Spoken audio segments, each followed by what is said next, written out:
tu miegi, Gediminai? Čia dėl ko? Už protėvių miškus. Protėvių miškus. Ką žinau, gerai.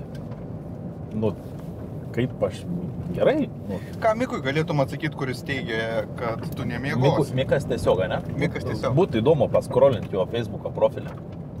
Ką tas tiesiog reiškia.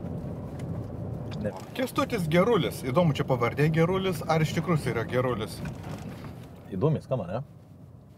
Teisingai. Lietuva yra Europos išvietė. Reikia viską vežti lauk.